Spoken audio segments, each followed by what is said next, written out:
Magaalaa Finfinneetti abbaa qe'ee kan ta'an qonnaan bultoonni lafa isaanii irratti akka hin fayyadamne dhorkamuun rakkinaaf saaxilamanii kan turan ta'uun yaadannoo yeroo dhiyooti. Aadde Birree Gizaawu magaalaa Finfinnee kutaa magaalaa Eekkaa aanaa 11 keessa jiraatu. Aanaa kanatti qonnaan bultoota waggooti 20 oliif oyiruu isaanii dhorkamanii rakkachaa turan keessaa isaan tokko. Lafuma kana kan gabbaraa turre kana lafuma gabaree kana gabaree miti jedhanii gibira nu dhoowwan. Tokko immoo gibira san kan gabbaratu hin jira. Gobaruma kana taane bakka lamatti addaan baasan. Waggaa 11 donqotin na dhoowwanii dukkana keessa turre.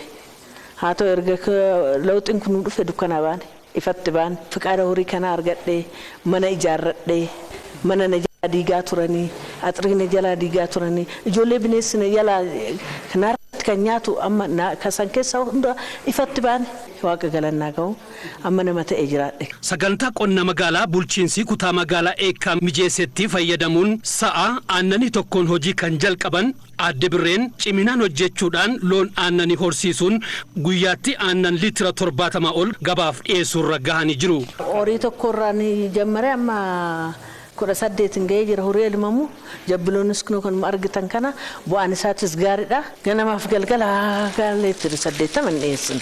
Magaalaa Finfinnee kutaa magaalaa Eekkaa aanaa 10 keessatti qonnaan bultoota oyiruu isaanii dhorkamuun rakkina keessa turan keessaa yeroo ammaa loon aannanii fi kanneen biroo hojjechuun fayyadamaa jiranis dubbifneerra. Horii aannaniis nan horsiisa.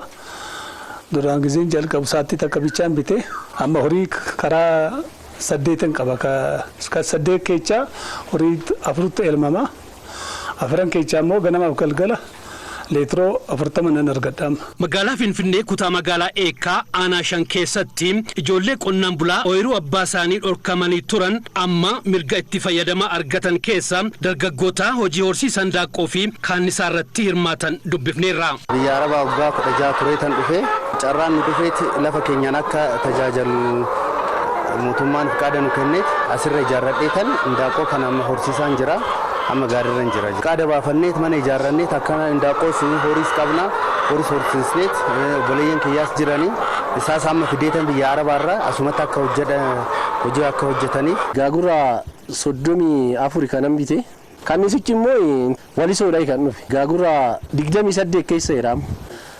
Mootummaa kana hin galateeffanna. Kalecha odoo lafa qabnu irratti hojjechuun dhorkanii bakka eeguma jijjiiramni kun dhufe amma kana keessa galuu dandeenyani. Hojii raawwachiisaa olaanaan bulchiinsa kutaa magaalaa Eekkaa obbo Asfaw Laggasaa dambii fi seerota qonnaan bultoonni lafa isaaniitti akka hin fayyadamne taasisan fooyyeessuun qonnaan bultoota qonnatti fayyadamuu qaban sagantaa qonna magaalaatiin akka fayyadaman gochaa jirra jedhu. Waraqaadhaan sakaalamaadha. Dambii jedhama qajeelfama jedhama. Yoo barbaade immoo akkaataa itti fayyadama lafa magaalaa afaan ol qabateet waraqaadhaan wanti hidhamee jiru bal'aadha jechaadha.